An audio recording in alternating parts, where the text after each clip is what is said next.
बिस्मिल्लाहिर्रहमानिर्रहीम। आज के प्रोग्राम के साथ मैं हूं नुसरुल्लाह मलिक।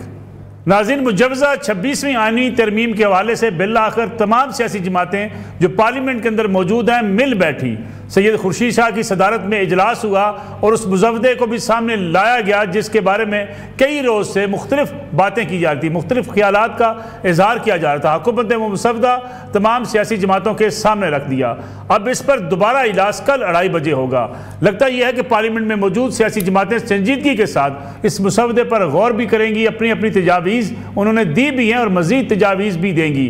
इससे यह बज़ाहिर तो नज़र आता है कि सियासी जमातें किसी एक नुक्ते पर इत्तफ़ाक़ राय पैदा कर सकती हैं, लेकिन अगर इख्तलाफात भी होते हैं तो अब कोई सियासी जमात जो पार्लियामेंट के अंदर मौजूद है ये नहीं कह पाएगी कि हुकूमत ने उन्हें मुसवदा नहीं दिया, हुकूमत ने उनसे बातचीत नहीं की, हुकूमत ने उन्हें राज़ी करने की कोशिश नहीं की। सियासी जमातों को मिलकर इसी तरीके से पार्लियामेंट के अंदर तमाम मुल्की मसाइल का हल तलाश करना है। इसलिए कि जब हम पार्लियामेंट के सुप्रीम होने की बात करते हैं और सियासी जमातें पार्लियामेंट में जाकर मुल्क में कानून साजी की बात करते हैं तो किसी कानून साजी के लिए तमाम सियासी जमातों को अपना किरदार अदा करना चाहिए। अच्छी खबरें कल से आ रही हैं जब KPK के अंदर अली मीन गंडापुर साहब वज़ीर आला KPK, उनके साथ बैठे वज़ीर दाखिला मोहसिन नकवी, तमाम सियासी जमातें मिल बैठी। उस महफिल में यह फैसला भी हुआ कि आज एक जरगा होगा, उस जरगे की सदारत अली मीन गंडापुर साहब करेंगे।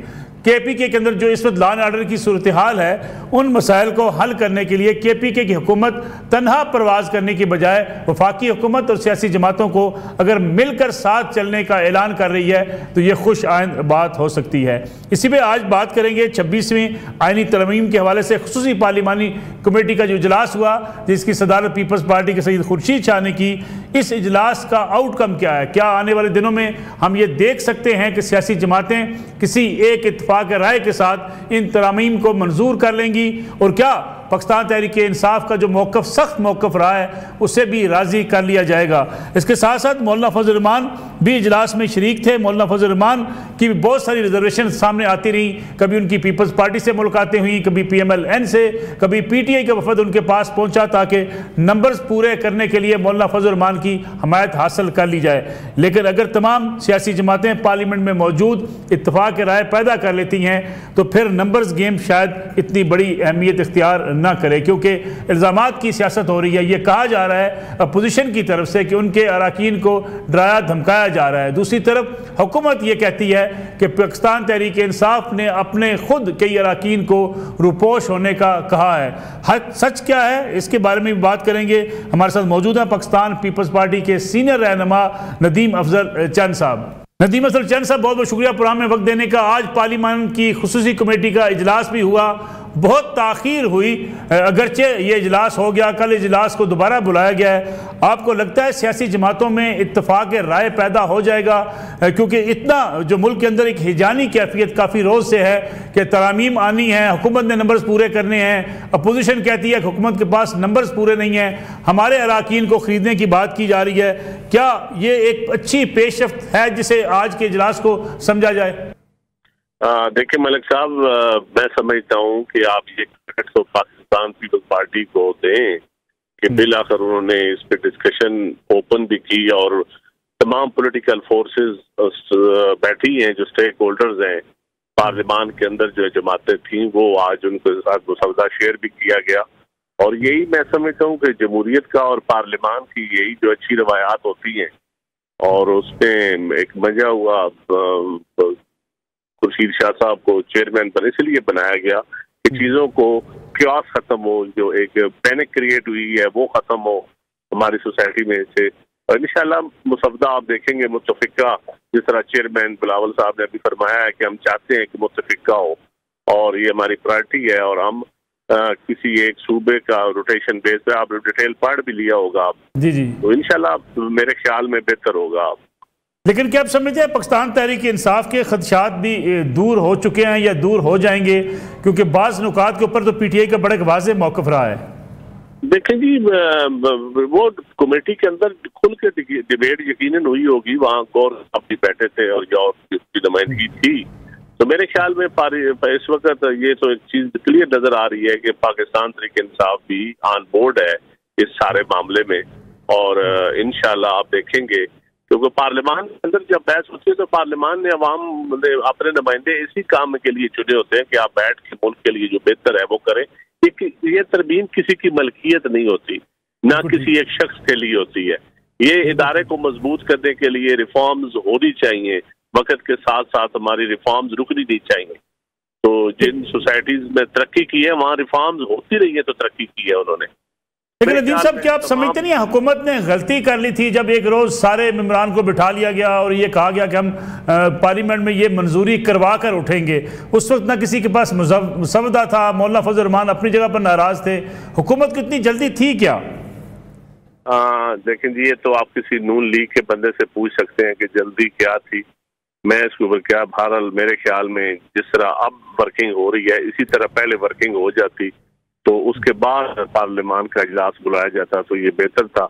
तो मेरे ख्याल में वो शुक्र है वो बेड़ा पाकिस्तान पीपल्स पार्टी ने और चेयरमैन बिलावल भुट्टो ज़रदारी ने उठाया और उसमें आप देखेंगे इंशाल्लाह बेहतरी होगी। और मुझे उम्मीद है कि जिस तरह 18वीं तरमीम में मुतफिका हुई थी उसी तरह होगी। नदीम साहब, अगर हम इन तरामीम की बात करें तो सबसे पहले तो जो इशू बना वो ये बना था कि आइनी अदालतें नहीं होनी चाहिए, एक आइनी बेंच तश्कील दे दिया जाए। उस पर भी फिर कंसेंसस ना हो सका। पीपल्स पार्टी आइनी अदालत के मौक़िफ़ पर कायम रहेगी या किसी बेंच को भी जो है उसको जो उस पर जो है वो कंसेंसस पैदा हो सकता है? देखिए जी, हमने अपना मौक़िफ़ तमाम बार के सामने भी रखा है, पार्लियामान के साथ भी रखा है और अब तमाम पॉलिटिकल जमातों के सामने भी रखा है। सिविल सोसाइटी के साथ हम डायलॉग कर रहे हैं। हमारी टीम में तश्कील दी गई है जो तमाम बार में और सिविल सोसाइटी में और चेयरमैन खुद बार में जा रहे हैं। तो इसलिए कहा है कि हमारा मौक़िफ़ भी सुन लें, हम लोगों का मौक़िफ़ सुने और फिर इंशाल्लाह जो मुल्क कौम के लिए बेहतर होगा वही चीज़ सामने आएगी। तो देखते हैं क्या आता है, वो चीज़ कौन सी चीज़ है जिस पे सामने कंसेंसस होता है। तो पॉलिटिकल डायलॉग में यही होता है, एक बात मैं आपकी मान लूँगा, एक आप मेरी मान लें और चीज़ें जो मुल्क के लिए बेहतर हो वो आगे चल के हो जाए। नदीम साहब, आपने डायलॉग की बात की। अगर हम कुछ रोज़ पहले देखें तो बड़ा एक क्योस की कैफियत थी, एक बड़ी लड़ाई झगड़े की कैफियत थी। नज़र नहीं आता था कि पाकिस्तान तहरीक इंसाफ किसी भी इशू पे हुकूमत के साथ या बड़ी सियासी जमातों के साथ मिलकर बैठेगी। लेकिन KPK के अंदर जरगा की अगर बात हुई, वहाँ भी तमाम सियासी जमातें मिल बैठी, वज़ीर दाखिला और वज़ीर आला KPK इकट्ठे मिल बैठे। आज कमेटी में बैठना और कल दोबारा कमेटी का इजलास तलब किया जाना, आप समझते हैं सियासत के अंदर जो एक इंतहा पसंदाना रवैया था उससे भी पीछे हटने के इम्कानात बढ़ रहे हैं? देखिए जी, मेरे जैसा या मेरे जैसे और लोग जहाँ सोसाइटी में जो डेमोक्रेसी पे बिलीव रखते हैं, जो पॉलिटिकल वर्कर्स हैं, उनके लिए तो ये बहुत से खुशाइन बात है। और जहाँ मैं तो पहले दिन से कहता हूँ कि डायलॉग के बगैर, पॉलिटिक्स में एंगेजमेंट के बगैर मामलात आगे नहीं चलते। आपकी 2/3 मेजॉरिटी भी हो तो आपको आगे लेके आपको चलना पड़ता है। तो मेरे ख्याल में पाकिस्तान तहरीक इंसाफ को भी अब अंदाजा हो गया होगा कि अल्टीमेटली इस मुल्क में हमने डायलॉग के साथ पॉलिटिकल फोर्सेस को साथ मिला के उनके साथ बैठ के मामला चलाए जा सकते हैं। तो अगर वो KPK का अल्लाह करे वहाँ भी अमन हो जाए, वहाँ जिरगा कामयाब हो जाए और फिर वफाक में भी जिस तरह आज पॉलिटिकल जमातें सारी देखें तो हमारे अवाम भी सुख का सांस लें, हमारा मुल्क आगे चले, हम इकोनॉमिक क्राइसिस से निकल जाएं, हम हमारे जो मसाइल हैं, जो खित्ते में हमारे मुल्क में हमें खारजी मसाइल हैं, उन चीज़ों से हम निकल जाएंगे। लेकिन अगर आप मेच्योरिटी का मुजाहरा करेंगे और यही दानिशमंदी है तो मलिक साहब कौमें वही तरक्की करती हैं जहाँ हम आपस में बैठ के आप बेहतर काम। अब वो दौर चला गया, ये 2024 है, अब 1988 या 85 नहीं है। वो लड़ाई भी देखें, शहीद जुल्फ़िकार अली भुट्टो की फांसी के बाद फिर भी MRD मुसलमान नुसरत भुट्टो साहबा ने उन्हीं लोगों के साथ मिलकर चलाई जो पहले फांसी का मुतालबा, हुकूमत के जाने का मुतालबा करते, तहरीक चलाने का। तो उसके बाद देख लें फिर बीबी की शहादत के बाद फिर चौधरी परवेज लाई या उन्हीं लोगों के साथ बैठ के हमने हुकूमत चलाई। क्योंकि मुल्क के लिए आपको कई अपने जाती इशूज को पीछे करना पड़ता है, कुर्बानियां देनी पड़ती हैं और रिकन्सिलिएशन या कंसेंसस या डायलॉग या ये सारी चीजें इस मुल्क की बहुत बुनियादी जरूरत है। तो ये समझ लिया जाए नदीम चंद साहब के पीपल्स पार्टी PTI कहीं आगे चल के किसी सियासी मोड़ पर मिल बैठकर हुकूमत साजी का हिस्सा भी बन सकती हैं? बिल्कुल जी, इस मुल्क की बेहतरी के लिए कुछ भी हो सकता है। ये मैं तो कभी इस बात पे बिलीव ही नहीं करता कि ये नहीं हो सकता। मैं कहता हूँ सब कुछ हो सकता है। वो मुल्क के लिए, कौम के लिए, इस मुल्क के सालमियत के लिए जो भी बेहतर हो वो होना चाहिए। नदीम साहब, आपकी मौजूदगी का फ़ायदा उठाते हुए, चूँकि हमने देखा कि सोशल मीडिया पर एक ऐसी कंपेन चलती है, कोई भी सियासी जमात बाजार ये नज़र आता है कि अपने सोशल मीडिया के इन्फ्लुएंस के नीचे आ चुकी है। PTI को भी कल से बड़ी शदीद तनकीद का सामना, जब अली अमीन गंडापुर साहब वज़ीर दाखिला के साथ बैठे थे। पॉलिटिकल पार्टीज़ के लिए सियासत जो सोशल मीडिया है, ये कितना बड़ा दबाव की हैसियत इख्तियार कर चुका है? लेकिन जी सोशल मीडिया एक टूल है, लेकिन अगर मीडिया या सोशल मीडिया के ज़ेरे असर आकर आप पॉपुलर बातों को ही हर वक्त अपनी पॉलिसी बनाएंगे तो फिर आप विजन यही होता है कि लीडर कौम को लीड करता है, कौम लीड नहीं करती। लीडर अपना विजन देता है, वो लीड करता है, वो एजुकेट होता है। पॉलिटिक्स में जो एजुकेटिव रोल है उसका मतलब ही ये है कि सियासतदान जो है वो अपने कौम को एजुकेट करें, वो मोटिवेट करें, वो लीड करें। और जो मैं समझता हूँ अली अमीन गंडापुर साहब ने कल जो बैठ के जिरगा, अब इसका क्रेडिट भी तो फिर देखे ना, उनकी लीडरशिप को जाएगा और उनको जाएगा कि वो सारे बैठ के। तो मैं समझता हूँ कि वफाक के साथ लड़ाई आप हमारे ना आइन में गुंजाइश है, ना हमारे मुल्क में गुंजाइश है, ना हमारे कल्चर में गुंजाइश है। तो आपने सूबे में हुकूमत है, आपने वफाक के साथ मिलकर चलना है। आपने अमन के लिए, आपने अपने सूबे के अमन के लिए, अपनी आवाम के अमन के लिए, तो आप अपने सियासी मुखालफिन के साथ बैठेंगे। आपने टेलीफोन किया, वो सारी जमातें आपके पास आ गई, इसमें उनकी इज्जत बनी, उनका कद बढ़ा। और मैं समझता हूँ कि जो सोशल मीडिया के जो लोग हैं जो तनकीदें करते हैं, मैं उनसे इत्तफाक नहीं करता।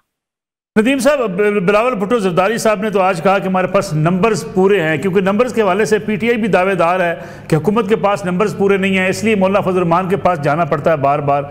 अगर नंबर्स पूरे थे तो फिर PTI पीपल्स पार्टी को या PMLN को ज़रूरत क्या है? क्योंकि कुछ शिकायत ऐसी भी आ रही है कि हमारे लोगों को जो है वो धमकाया जा रहा है, उन्हें डराया जा रहा है, वोट खरीदने की बात भी की जा रही है। ये PTI इल्ज़ाम लगाती रहती है।